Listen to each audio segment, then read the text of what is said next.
I believe, like Ken was saying this morning, that there is to be something that is to be a signal to get out. And I want to know when that is and what that is. I agree with this. But I'm going to show a little different perspective. Now, I'd like to begin by asking the question, is this really present truth? Is it really present truth? Because this morning, I was emphasizing present truth and how important it is. Is it present truth? I believe it is. I believe that when Jesus said, "When therefore you shall see the abomination of desolation spoken of by Daniel the prophet, standing in the holy place," he was giving his people a message of importance, something that was salvational. He gave them this message, and they listened to him, they took his advice seriously, and they responded at the proper time. Amen. Most of us believe that this prophecy has a double application, that it applies to in the end time also. And I think when you look at the book of Daniel, you'll find reason to believe, yes, it does have another application. Now, I'm going to ask Brother Howard to bring this board around here because I might use it. I might or I might not, but we'll see. Now, I want us to start by going to the verses in Matthew that speak about the abomination of desolation, the verses that Jesus spoke about. Matthew 24 is the first one. Matthew 24, and I think it's verse, tell you in a moment, verse 15. It says, "When you therefore shall see the abomination of desolation spoken of by Daniel the prophet, stand in the holy place, whoso readeth, let him understand." Now, I don't know if you notice, but if you have looked at this phrase, you will notice that this phrase does not appear in the book of Daniel. Did you recognize that? Yes. The phrase abomination of desolation does not appear in the book of Daniel. It's stated differently. It says in chapter 12 and chapter 11, the abomination that causes desolation. And in actual fact, it says it in also Daniel chapter 8 and Daniel chapter 9. It speaks about an abomination and it speaks about desolation. But Jesus phrases it this way, the abomination of desolation. And he says it was to stand in the holy place, but he gives a little condition, a little qualification. He says, anybody who is reading this, you need to understand. And there's a reason why he says this, because what he's saying is that the interpretation of this abomination of desolation is not superficial. I think he's saying the application I'm giving to this abomination of desolation is not the only interpretation. So be careful when you read this prophecy. It's not every place that you see a Bible writer says, here's an interpretation. But the one who reads, be careful that you understand. He's saying there's more to it than meets the eye. So, although we look at Jesus' interpretation, let's not take that as the final word. In fact, I'm going to show you as we go to the book of Daniel that Jesus is speaking of specifically something that we can identify clearly. The next place where Jesus spoke about this was in Mark 13 and verse 14.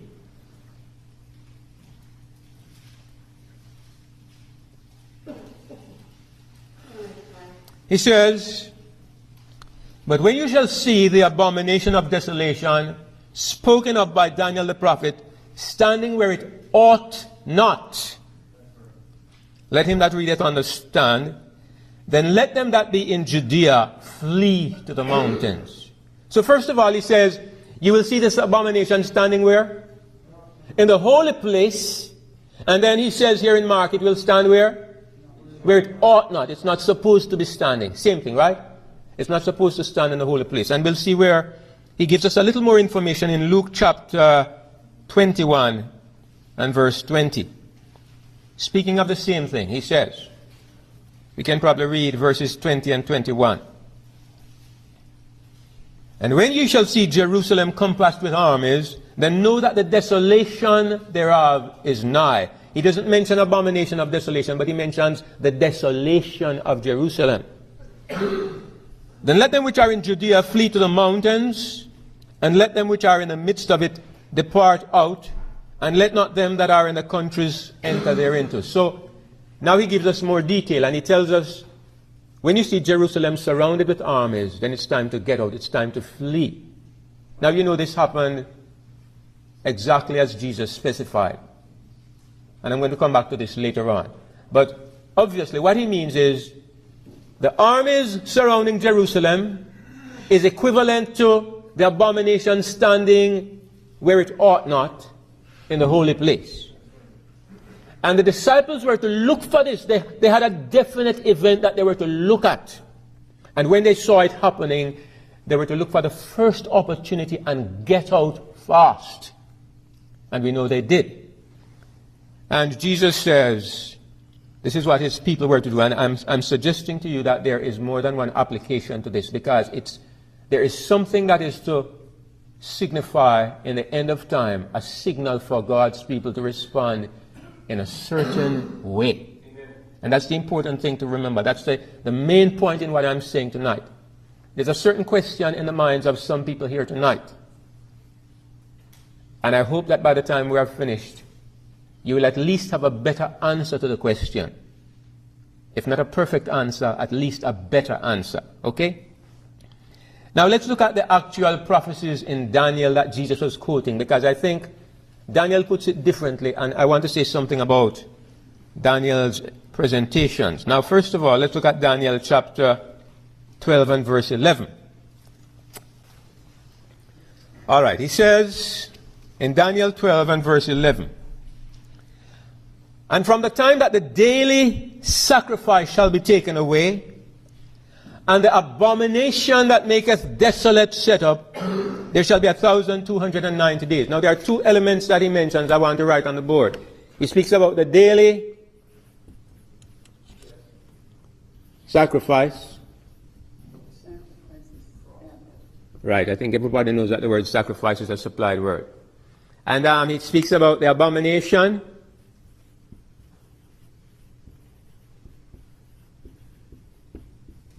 And he speaks about making desolate. I want to focus on these three words. There's another word that appears in the other places in Daniel. I don't know if anybody can tell me what that word is. It's missing. I left a space for it. What's the other word? Anybody knows? We'll look and you'll see in a moment. But he talks about the daily. Sister Janet says the word sacrifice doesn't belong in the original, and that's true. The King James translators put in the word sacrifice because they thought it belonged there. But in the original in which this was written, it's simply the word daily. And that word has caused a lot of controversy because people are saying, what is this daily? And they have all kinds of interpretations. In fact, the early Adventist pioneers believed that it meant paganism. And I'll tell you now, I hope it doesn't offend you, but I absolutely do not agree with that. All right? If that's not your understanding, I hope I can explain why I don't agree with it. I will try to do that. So the daily is to be taken away, and then the abomination that makes desolate. There's a certain abomination, and this abomination causes desolation. I'm going to look at each of these words a little more closely, and we'll see what we can learn. But the other word that is missing, let's go to Daniel 11 and verse 31, and we'll find the missing word.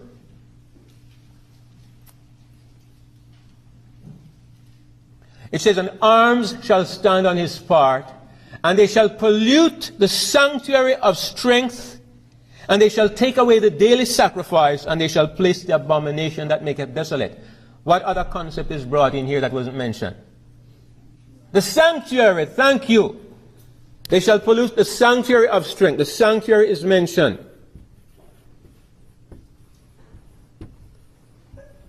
Now just bear this in mind, and we want to look at the other two places where this is mentioned in the book of Daniel. One of those places is very evident, the other place is a bit obscure, but you'll recognize it.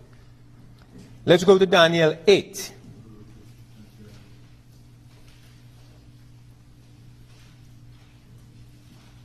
Now here's where some of our pioneers, I think, came up with an interpretation that I don't agree with. Look at what it says, beginning in verse 12 and verse 13. And while we're reading, I want you to refer to what I have written on the board.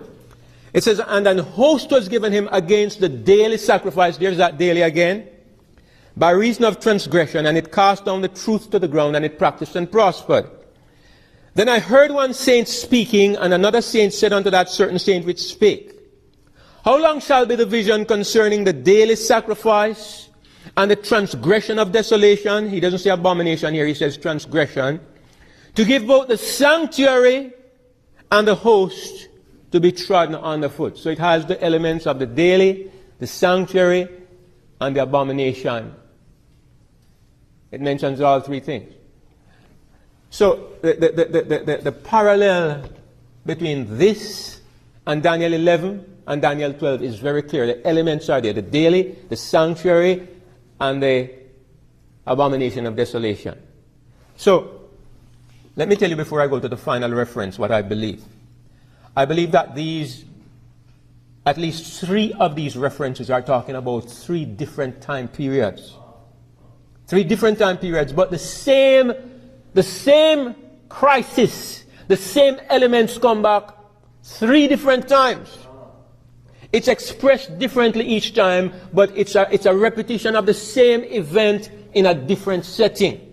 Jesus gave us one of those events, and he gave us the interpretation one time to act as a kind of template to know how we can interpret the other two instances.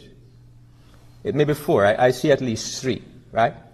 But let's go to the other instance, which is in Daniel 9. Let's go to Daniel 9. Now, Daniel 9, we look at verses 26 and 27. And I want you to look for these elements again. I believe this is a prophecy Jesus was referring to when he told his disciples to look for the abomination of desolation. This prophecy in Daniel 9. This is the prophecy that pinpoints the Messiah and tells you what will happen in terms of his crucifixion, and it describes the destruction of Jerusalem. It does not mention the abomination of desolation, but abomination is there, desolation is there, the daily sacrifice is there, the sanctuary is there. Look at it. In verse 26. And after 62 weeks shall Messiah be cut off, but not for himself. And the people of the prince that shall come shall destroy the city and the sanctuary. There's the sanctuary. And the end thereof shall be with a flood, and unto the end of the war, desolations are determined. There's the desolation. And he shall confirm the covenant with many for 1 week, and in the midst of the week, he shall cause the sacrifice and the oblation to cease. There's the daily sacrifice. And for the overspreading of abominations, he shall make it desolate. There's the desolate. For the overspreading of abominations, he shall make it desolate, even until the consummation, and that determined shall be poured out upon the desolate. So you see, all these elements are here in this prophecy concerning the destruction of Jerusalem. Now, before really digging into it a little bit, I want to try to look at what do these things represent? What do they mean? Let's see if we can get a practical idea. Now, the daily has caused a lot of confusion. What is this daily? When you go to the Bible, you find that the word daily is translated from the Hebrew word tamid. Tamid. Go to your Bible and use a Strong's Concordance or whatever you wish and look for the word tamid. You'll find that when the word tamid comes up, it first appears in the Bible in connection with the Levitical system. The Levitical system is full of this word tamid. It has particular reference to the sanctuary service. In fact, I could just ask you to look quickly at a few references and you'll see what I mean. It says,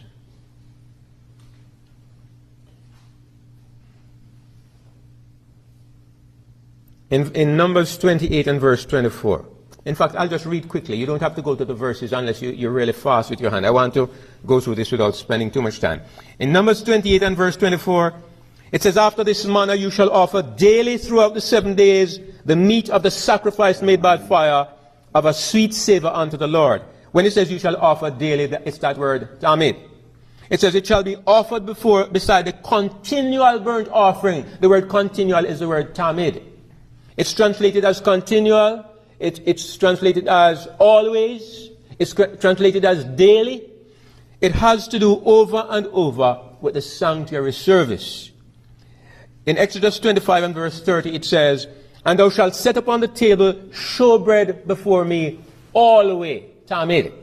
Again, it says in Exodus 28 and verse 29, "And Aaron shall bear the names of the children of Israel in the breastplate of judgment upon his heart, when he goeth in unto the holy place for a memorial before the Lord continually."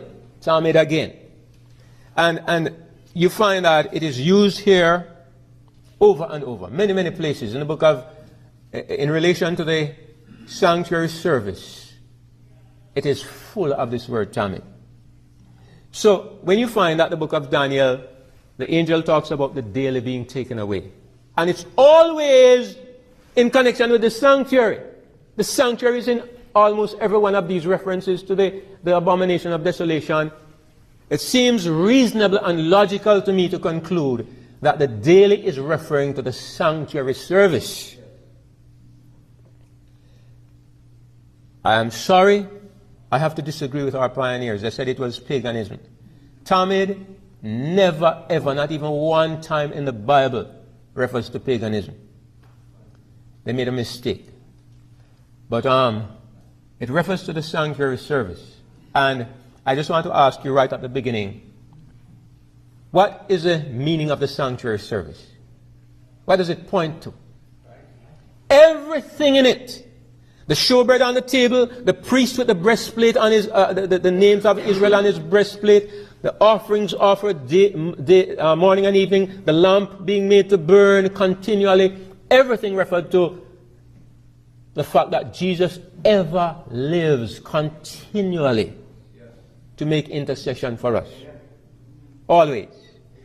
So, I believe it has reference, first of all, to the sanctuary service, and then you have to ask yourself,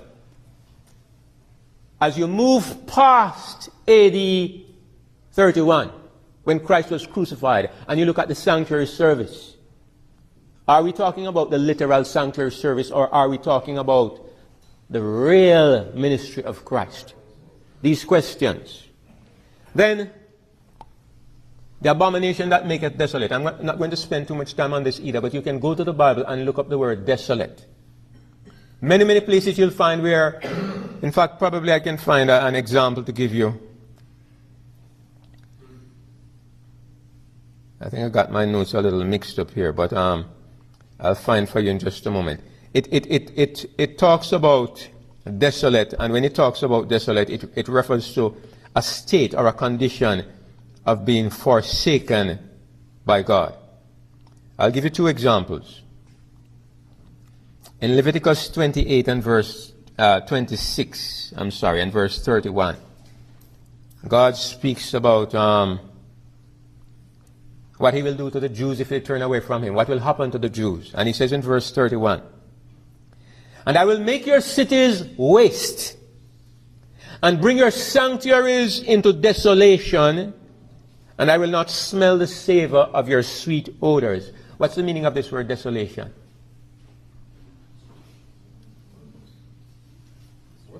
Worthless. Let me give you another example of the use of it. Isaiah 24 and verse 6. It says, "Therefore hath the curse devoured the earth, and they that dwell therein are desolate. Therefore the inhabitants of the earth are burned, and few men left." What does desolate mean? Empty in this place. But when you look at all the instances where it is used, something comes to my mind. It is the primary meaning I get is that desolate means something forsaken by God. Yes. Forsaken by God. Your house is left unto you desolate, as Jesus says, right? So we have the concept of the sanctuary service being taken away, and as a consequence, some abomination enters, and the consequence of this abomination is that the place is forsaken by God. Now, I believe that primarily this is what the abomination of desolation is suggesting. The thing that stands between the presence of God and the absence of God, the thing that determines whether or not God's favor remains, is whether or not this abomination is put in place. When the abomination is put in place, whatever it is an indication that God's presence is gone. Now, these are the elements of the prophecy. Now, I want to take a little time and look at how it was fulfilled in Jesus' day. And I want us to look carefully, because I believe to understand the abomination of desolation, we need to look at the pattern. What happened, how it was fulfilled, and then try to use that as a template to look at the other fulfillments, and especially the end of time. Now, here's what happened. I guess that those Jews never understood, the disciples never understood perfectly what Jesus meant. But they had their eyes open. They had some kind of idea. When Jesus spoke of the holy place, I wonder what they had in mind. But he said some abomination of desolation is to stand in the holy place. And then they understood, when you see Jerusalem compassed with armies. So in AD 66, the Roman armies led by Cestius Gallus assaulted Jerusalem, surrounded the city, and placed the standards, the emblems of Rome's dominance and superiority in the holy ground that surrounded Jerusalem. It's interesting that up to this point they didn't attack the sanctuary. But what they did, they planted the flags in the holy ground that surrounded Jerusalem. And the disciples, with all the rest of the Jews, were anxiously looking from the city. In the providence of God, the Roman armies mysteriously withdrew. After a while, I understand that there was some disturbance in Rome, and they pulled back. But of course, the Jews had no idea what was happening. They just saw that this huge Roman army withdrawing. And they were so certain of God's favor that they came out of the city and they assaulted the rear of the Roman army and created great devastation, slaughtered many of the Romans. And they returned to the city in triumph, bearing the spoils. By that time, every Christian was gone. As soon as the Roman armies withdrew, they believed the word of God, they saw what it meant, and they got out of Jerusalem as fast as possible. Most of them went to the city of Pella, where they found refuge. 4 years later, the Romans renewed the siege, led by Titus. And this time, there was no withdrawing. The Jews felt unto the end that their city could not be overthrown, because they knew that they were God's chosen people. They felt that nothing could overthrow the city because it belonged to God, and so they were stubborn and unyielding in their resistance. Even when Titus slaughtered, crucified Jews by the thousands, when they tried to sneak out of the city at night to gather food, to try to collect herbs and little things to eat, they were caught and crucified by the thousands outside the walls of the city. You know, Titus allowed, it was the time of the Passover, or one of these feasts. I think it was Passover. So Titus allowed the pilgrims who were journeying to Jerusalem to enter the city. Then he would not allow them to leave. So the little food supplies that they had ran out fast. And starvation conditions set in very quickly. And they began to eat donkeys, rats. They ate the leather from their shoes. It got to the place where the women began to eat their own children. And you know what happened? That eventually the Romans took the city. They shed the blood of Jews until the blood ran in the streets of the city like water. It is said that over 1 million Jews perished in that siege. And those that were left were taken away as slaves and sold to different countries. So, there are certain elements of this prophecy that I want us to look at. Jesus had said to the Jews, Jerusalem, Jerusalem, how often would I have gathered your children together as a hen gathers her chickens under her wings, and you would not. Behold, your house is left unto you what? And that means what? They were forsaken by God. Jerusalem was a city abandoned by God. When the Roman armies took it, they called upon the name of Jehovah. They depended on him. They trusted that they were his people. They were a people forsaken by God. God had nothing to do with them. Their master was Satan, but they bore the name and they harbored the concept that they were God's people, but they were not. Now, a few interesting things that I want you to notice. And I want you to look at this carefully, because here are some things that I noticed. When Jesus said, "When you shall see the abomination of desolation standing in the holy place," where was the holy place? Outside of Jerusalem. Was Jerusalem a holy place? It was? When? When was it a holy place?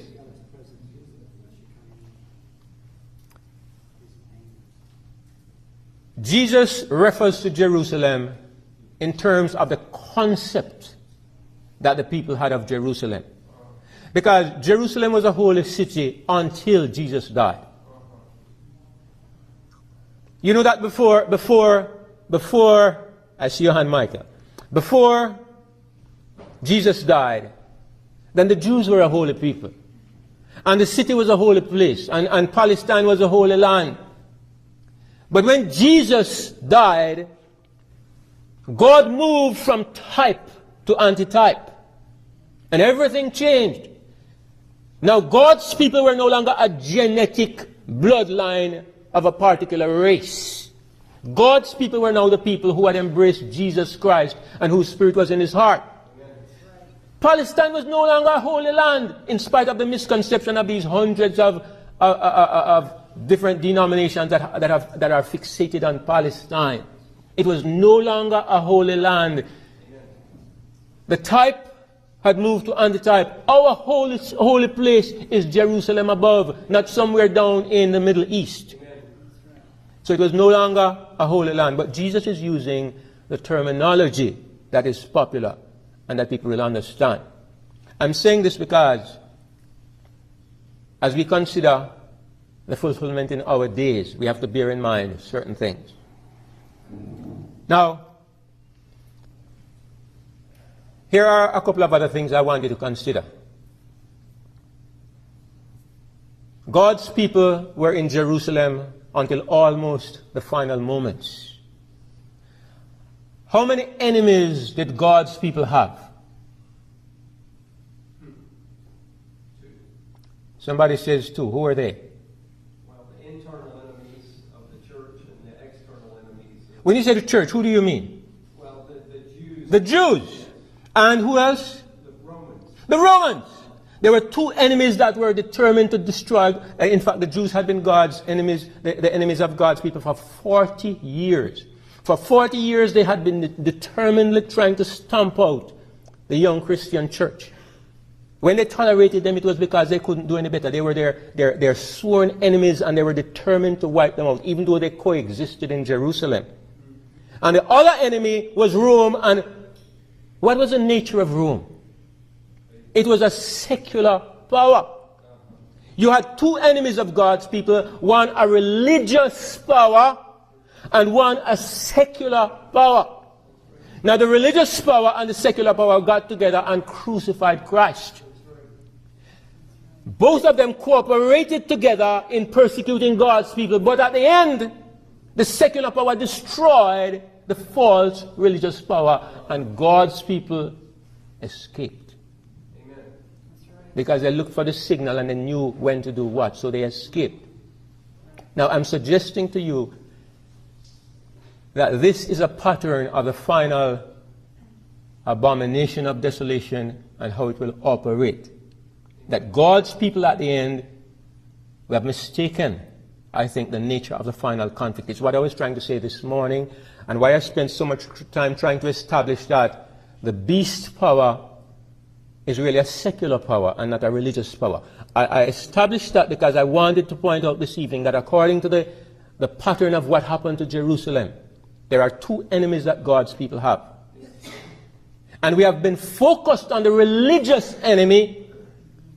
But according to the type and what happened to Jerusalem, the political enemy, the secular enemy, has a role equally great or maybe even greater to play. The Bible tells us in Revelation 11, in Revelation 18, that the 10 horns in conjunction with the beast will destroy the woman. So let me ask you, let's see if we can have some equivalence here now. If we can put some names to these. So, what I'm saying is that there was a secular power. And interestingly, this power was Rome. There was a religious power.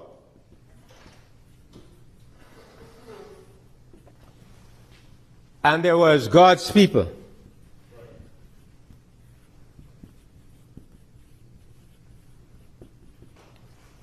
Rome approached the apostate. What am I saying? This should be apostate religious, right? In fact, I'm going to put a label on it, an interesting label in just a moment. But apostate religious. Okay? Rome approached both apostate religion and true religion. And then Rome set up something called the Abomination.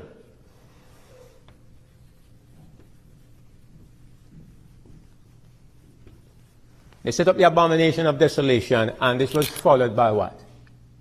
The destruction of the apostate religious power. If you were here this morning, you should be beginning to see a parallel. So, let's move to the other side of the board. We're looking at today's application. Who is the equivalent of secular Rome? That Roman power that came against God's people. And before we go there, who is the equivalent of the apostate religious Babylon?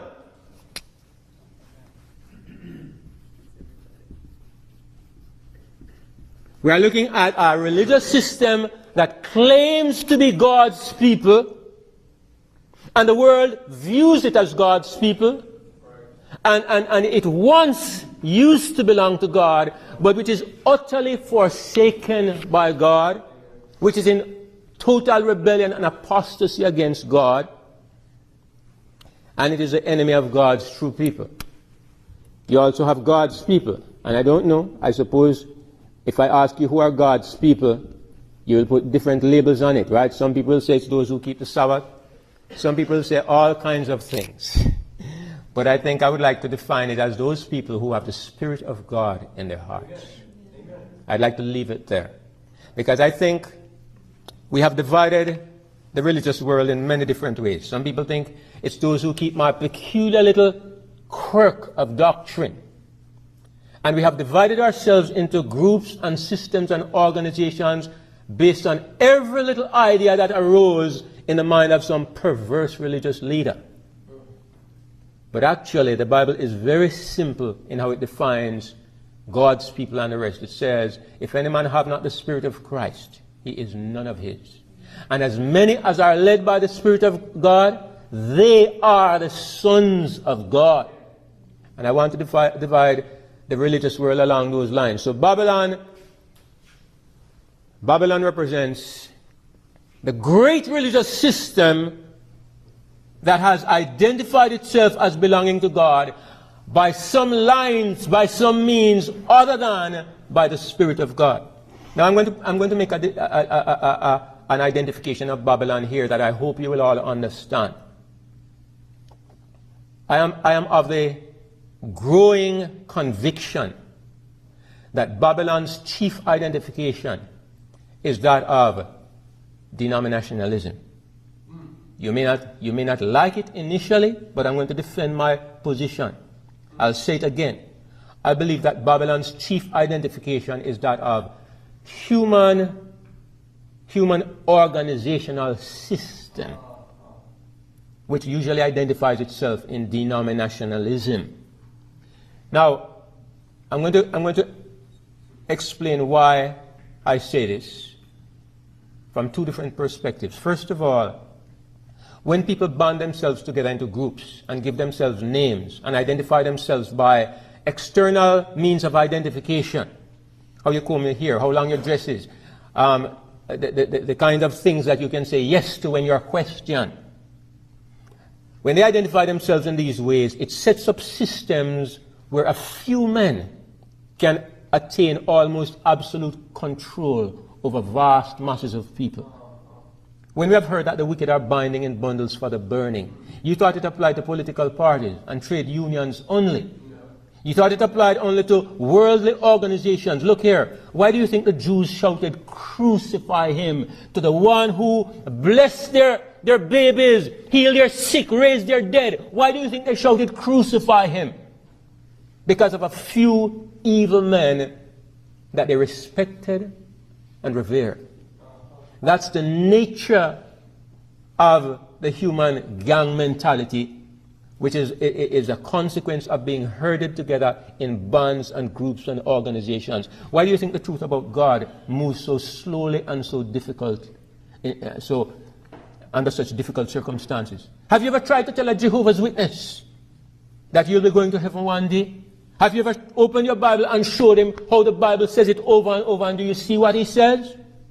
He will deny every verse that says it, because the Watchtower Society teaches him otherwise. You are beating your head against a dead wall because you're not talking to somebody who is listening to evidence. You're talking to somebody who has been indoctrinated into certain ways of thinking, and primary to that is the idea that my church cannot be wrong. If you think that applies only to Adventism, you're wrong, dead wrong. But here is the second point of view from which I know that denominationalism has to be a part of the Babylonian system. Here it is. When the mark of the beast comes, whatever it is, which denomination do you think is going to maintain its position in the world and maintain its structure and its system? Which one do you think? Every single one that bows. Which one do you think won't bow? Don't you know that they are accredited and they are given permission to exist and to live and to survive by the government? Don't you know that is what denominationalism means? Don't you know it's only the crazy offshoots who cannot be controlled? Don't you know it's only you crazy people that can't be disciplined and brought under control, which is why you are going to be hated and persecuted? Don't you know that the systems that ally themselves to the government and depend on the government for their recognition and their name will find a way to compromise? Brothers and sisters, open your eyes and you'll see that I'm telling the absolute truth. No denomination. It happened in the communist Soviet Union. The churches survived. You know what the communists did? They told them who could be their pastors. They told them what they could preach. They had KGB agents sitting in the audience every Sabbath, and at every meeting you had to preach what you were told to preach. Those were not Christian churches. The Christians went underground. They could not survive in the recognized politically controlled churches. That's exactly what will happen when the mark of the beast is instituted. And therefore, I know that every religious organization that needs to survive is going to bow and receive the mark of the beast. And therefore, I am seeing that the world, yes, it will be divided along the lines of those who have the Spirit of Christ and those who don't. But visibly, outwardly, it's going to be the independents who people see as disorganized and fragmented. It will be these versus the structured, organized, well laid out systems, religious systems. They are going to stand up, but they really will be going down. So, this is the Babylon of today. And I'm saying that these, the Jews, were the Babylon of their day. This was the beast system of AD 70. And this was the Babylon of AD 70. And these were the people of God of AD 70. Am I right in saying that these were Babylon? Amen. The Jewish nation that thought they were God's people had become Babylon spiritually. When the Bible speaks of Babylon in Revelation 18, it says something, and I want you to think about it. Maybe I can find the exact place so we can look at it. But it says something, maybe you know it and you can finish it if I just start to quote it. It says that in her was found a certain thing. Anybody remembers? Nobody remembers. It's verse 24, Revelation 18. Thank you, Gary. Revelation 18 and verse 24. It says, in her was found the blood of prophets and of saints and of all that were slain upon the earth in Babylon. Now here's an interesting verse that I want you to look at in connection with this. Go to Matthew 23. Let's read verse 35. Jesus, speaking of the Jews and of Jerusalem, says, that upon you may come what? All the righteous blood shed upon the earth. From the blood of righteous Abel unto the blood of Zacharias, the son of Barachias, whom you slew between the temple and the altar. What was found in Jerusalem? The blood of all that were slain upon the earth. The same thing that we are told will be found in Babylon. Jerusalem, Judaism, was the Babylon of that day. It's the equivalent of the Babylon that we are looking at today. What we are looking at is a parallel. When you look at the destruction of Jerusalem, it's a parallel of the destruction of the world, of the end of the world. And the point I'm making again is that there is a secular power and there's a religious enemy. And they both work together, but at the end, the secular power turns against the religious enemy and destroys it, but God's people escape. And God's people are to look for a certain thing. What are they to look for? They are to look for some abomination of desolation standing in the holy place. Now, continue to follow the parallel. The holy place in Jesus' time was where? Jerusalem. Which I'm just referring to as what? Babylon. It's Babylon. Jesus refers to the Babylon of that day, and he refers to it as the holy place because he's using the understanding that is commonly held. So we are to look for, if we are looking for a parallel, what are we looking for today? We are looking for something abominable introduced into what? Into the Babylon of today. The apostate religious system, something abominable is to be introduced in that system. And God's people, where are they? No, they are in Babylon. They are in Babylon. They are there just like the Jews were in Jerusalem. God's people are there. So they are to look for the abomination of desolation. And when it stands in Babylon, when the mark of Rome, the secular power, when that mark is set up in the apostate religious system, God's people who are in there, what do? Get out. Read Revelation 18 and you'll find that's what exactly happened. It says, and I heard another voice from heaven. What did it say? Babylon is fallen. Come out of her, my people, or else you are going to receive of her sins. And you're going to partake of her sins and receive of her plagues. When this abomination of desolation stands in the so-called holy place, it's a signal for God's people, those of you who are still associated with these apostate systems. Then you know that the romance is finally, irrevocably over. Get out.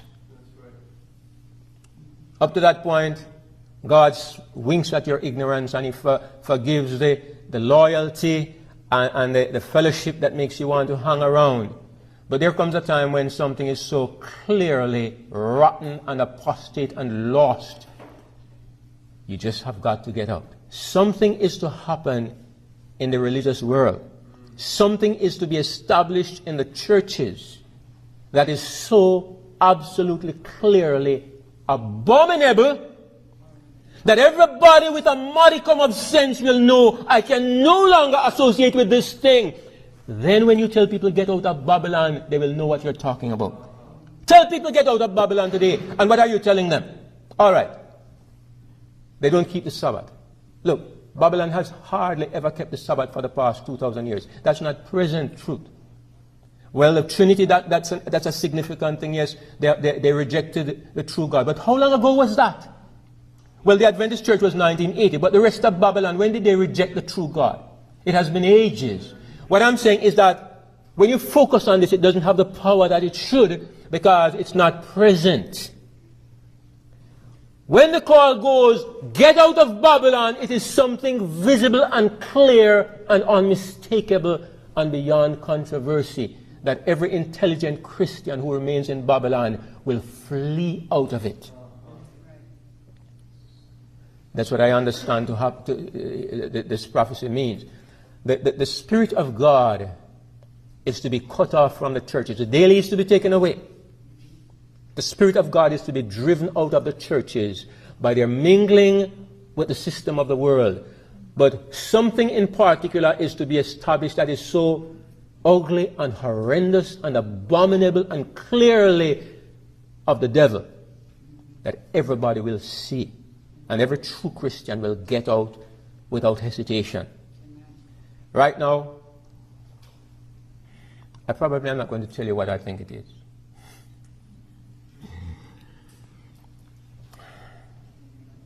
But I should. Okay? I should. I don't know. But I have an idea that may be just as good as anybody else's idea. But I can this morning suggested one or two things, just so you know that what we're doing is making suggestions. I can't tell you definitively it is so, but I'm going to tell you there's something on the horizon. And it is growing and it is swelling. It's the first thing that the Bible ever refers to. The first sin that is ever referred to in the Bible as an abomination. The first sin. If you don't know what I'm talking about, go to the Bible, look at the word abomination, and find out where first it is used to identify a particular sin. And you'll find the answer to what I'm talking about. It's an abomination. When it appeared in the past, God says that he destroyed an entire city because they committed abominations, and he was referring to this particular thing. All right, I've said enough, so let me come straight and tell you what I'm talking about. I'm talking about the acceptance of homosexuality, and in particular homosexual marriage. Now, let me pause a little bit and say something. Jesus loves sinners. That's why I am saved. That's why I have the privilege of standing here, because I have been the chiefest of sinners. God loves homosexuals, and I pity and I have sympathy for people who struggle with sin. It doesn't matter what kind of sin. But I have strong aversion to people who are barefaced and defiant in their sin. That I have a problem with. I have a problem with false scientific studies and lies that convince people that God's word is a lie. I have a problem when the planet is trying to push something down the throat of every person that God says is an abomination. Now the thing is, this morning Brother Ken was saying, and I've read the statistics, 54% of Catholics in America are in favor of homosexual marriage. The disciples of Christ have officially accepted homosexual marriage. The Church of England has officially accepted it. There's a church in,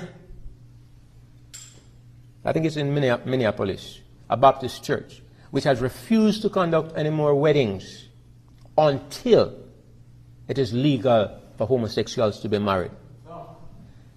It is spreading and intruding itself into the Christian church. I just read an article today, I was showing Brother Howard, where the Pope says he thinks that people are talking too much about abortion and homosexuality. It's not that important, I think. Right? He himself said recently that he thinks that God accepts everyone when he was questioned about homosexuality. And there is a mood that is taking place. I'm going to tell you, right here in America, the Supreme Court took a decision. And so every church has to be doing introspection. What are they going to do to survive? If it becomes a human right, which is where the governments of the world are pushing, it's already so in Canada. In Canada, you cannot refuse, if you're a minister, you cannot as a church refuse to marry homosexuals. You can't. Also in Denmark, it is law that every church has to accept homosexuals if they come to be married. You as a minister can opt out, but you have to get a minister to replace you. So it's not something that is being left to people's conscience and for you to be free to do what you want to do.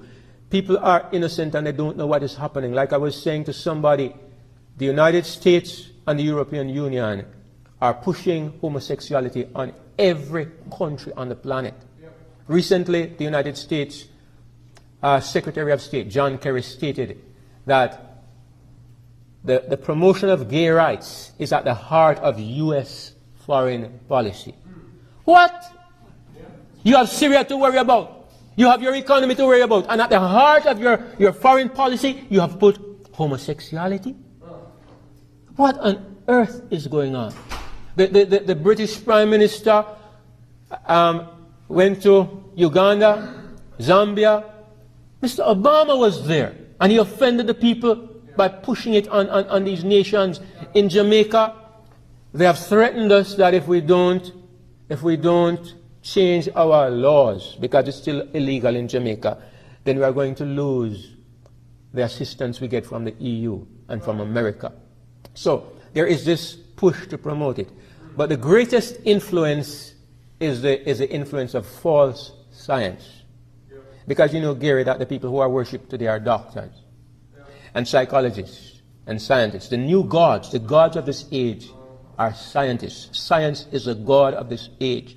You go and tell somebody, God says spank your children. The psychiatrist says don't, and the government goes at the psychiatrist and he says if you touch a child, it's jail for you. They say homosexuality is a genetic disorder, is a genetic thing. You are born this way. So they have been searching for a homosexual gene. They cannot find it. But they are still convinced that people are born this way, and they say, therefore, it's like my skin is black. I was born this way. It's unfair to discriminate against me because of the color of my skin. I agree. I was born this way. But they have now convinced the world. Everybody believes that it's a condition that you're born with. So who are you bigoted people to think this thing is wrong? And I'm going to tell you, I've been reading up on this thing for the past year or so, and I'm telling you, if you want to see hatred and vitriol, read some of these forums. The group that is hated the most is Christianity. And the group that is most supportive of this particular thing, I bet you never tell me who it is. It's strange. It's atheists. That's what started me looking at this, because I was looking at some debates between Christians and atheists. You know, there are 4 atheists in particular who are called the 4 horsemen. They are called the new atheists because they are on a crusade to destroy Christianity. Richard Dawkins, Christopher Hitchens, Sam Harris, and another one. Hitchens died. I hesitate to say thankfully, but it's in my heart to say. But they are determined to wipe out Christianity. And I'm going to read something that Dawkins says tomorrow night to illustrate the way they feel about Christianity. And the thing is, right now in this world, the only thing that stands in the way of homosexuality being accepted everywhere, what do you think is the greatest obstacle? Christianity! Religion in general, but in particular the monotheistic religions, and especially Christianity. Why the monotheistic religions? Because the monotheistic religions believe there's one God. And if there's one God, there's one morality. And if there's one morality, you can't adjust it or change it. So they hate Islam, and they hate Judaism, and they hate Christianity most of all. And they are determined never to rest until Christianity becomes an obsolete institution. Read what is happening, and this is exactly the mood that you see out there in the atheistic world. And you can see it happening. They have driven any mention of God out of the educational system. But evolution and atheism is being pushed down the throat of everybody. And now homosexuality is being taught in the schools. And you parents don't have the right to know when your children are being taught, or to resist if your children are being taught this in school. Thankfully in America you can still homeschool. You can't do it in Germany and most European countries. You have to send your children there to be indoctrinated in atheism and homosexuality, and you cannot remove your children. They'll be taken from you. What kind of world are we living in? Do we see what is coming? And America is fast adopting the same kinds of principles. Now I know I'm a stranger here, and I don't want them to deport me until God is ready for me never to come back. But the thing is, I have to say it, and hope nobody will report me. I have to say the truth. This is what is happening, and I'm not raging or railing against homosexuality, because every sin is the same sin. But what I'm concerned about is that the Bible tells us that something is to be established and it is to be set up in the churches. And I have a suspicion it has to do with this. I say suspicion, okay? So don't burn me or hang me or crucify me. I have a suspicion. You might have another suspicion. I'd like to hear it. So far, up to this moment, there's nothing else I see that has the push and the focus and the potential of this particular thing.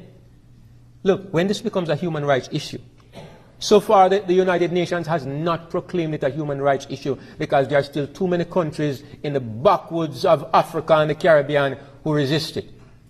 But all the developed countries have accepted it. New Zealand got on board a few months ago. France this year, I'm talking about men marrying to men. England this year, France this year, New Zealand this year. And before that, there were most of the countries in Europe, and now America in several states. And it's moving like a tidal wave, and it cannot be resisted.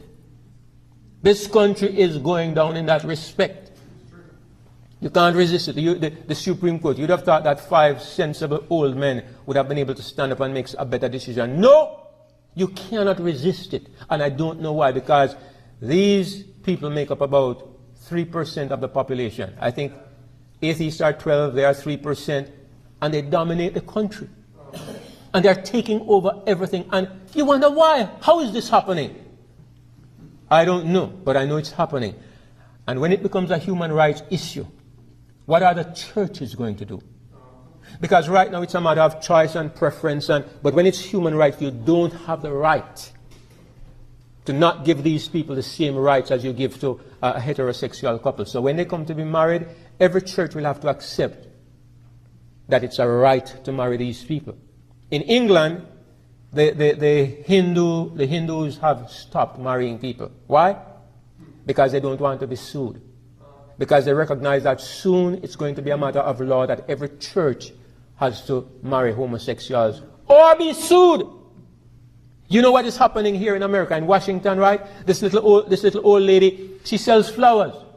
So homosexuals came and they wanted her to cater for their wedding. She says, I'm a Christian, I can't do this. They have sued her. The state has found her guilty, and she's charged a huge amount of money. The people sued her, and now the state is suing her in addition to that. A little 72-year-old lady. And several motels, small motels in England and in Hawaii and other places have been sued also because they didn't allow homosexual couples to share the same bed. And your freedom to, as an individual, I mean, where was it? Was it Canada? The judge made a decision. No, it was in Washington. The judge made a statement when he found this little lady guilty, and he fined her. He said, sometimes the rights of an individual have to be sacrificed in order for the greater good of the society in which you live. That's what he said. Now, if you have a nose to smell what is happening, you can smell what that means. In Canada, a man was handing out tracts. They were simply tracts with Bible verses relating to homosexuality. He was asking people to not allow these laws to be made to indoctrinate the children in schools.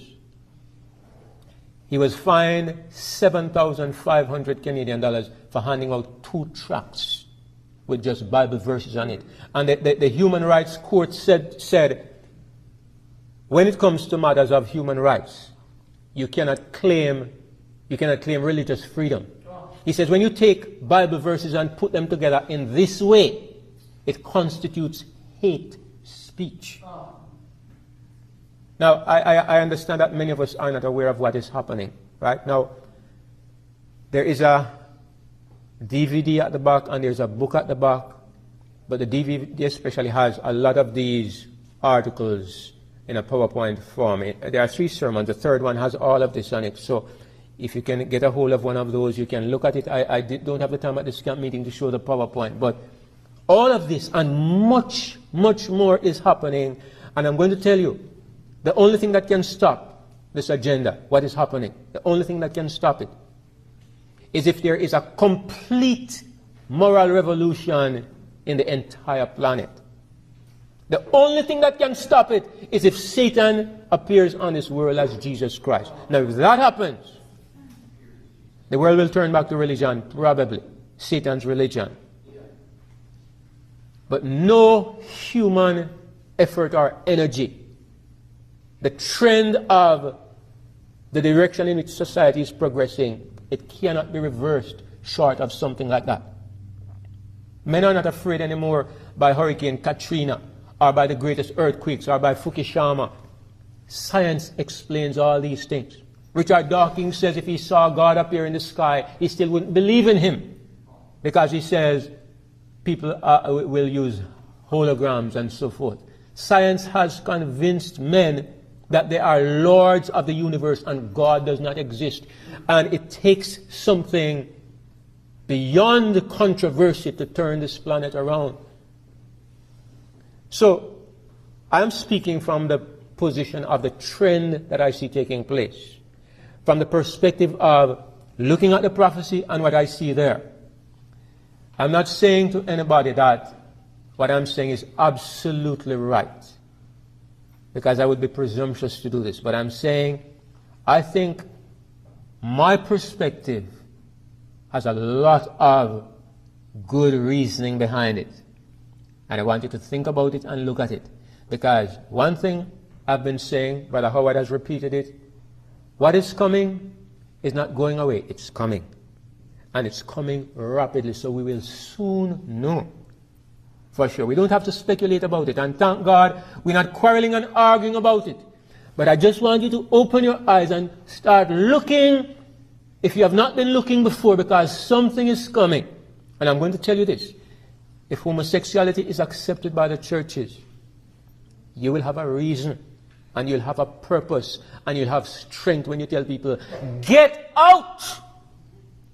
I have right here on my iPad now, but it's a little small to show you, where a group of Adventist ministers and theologians in California, Nam, what Nam is he? Julius Nam. You've heard that name. He's a professor at Loma Linda, I believe, right? And several ministers and leading Adventist theologians, they have made a tape asking Adventists to vote that homosexual marriage might be retained in California. Retained. Asking Adventists, and they say, we need to do this. Why? Because we believe in religious liberty. These people should be free to have their religious liberty. So let's vote that they be free to marry each other. Look. They do it in the name of religious liberty. If you don't have any sense, it might make sense to you. Right? Yeah, I mean, some gay Adventists fine, but it's not officially recognized by the church. But these are a group of leading Adventist leaders, theologians and ministers, practicing present ministers, and they are putting their arguments to the church. It's survival, that is the name of the game, survival. Churches must survive. If you think that the purpose of denominations is to propagate the gospel, they might start out this way, but they morph into institutions that exist for business reasons, and they must survive at all costs. That's the name of the game. And I'm asking you, I'm about to end here, but I'm asking you to consider what I'm saying, because, like I say, whatever is happening, it's happening rapidly. All the observers have said that there's something strange about this homosexual movement, because it is the fastest growing movement on the planet. And that's strange. That's strange. Why is it growing so fast? There seems to be more than human elements behind it. So what I'm saying is, if there's anything to what I'm saying, we will find out soon enough, because it's coming rapidly. And if there's nothing to it, let's keep our eyes open. Let's keep on studying. We know that we have long expected an assault from a certain direction. Keep our eyes there, but don't ignore what else is happening. That's what I'm saying. So, thank you very much for your attentiveness. I hope what I've said at least opens our eyes a little bit and makes us more alert. That's what I hope that by God's grace will happen after our talk tonight.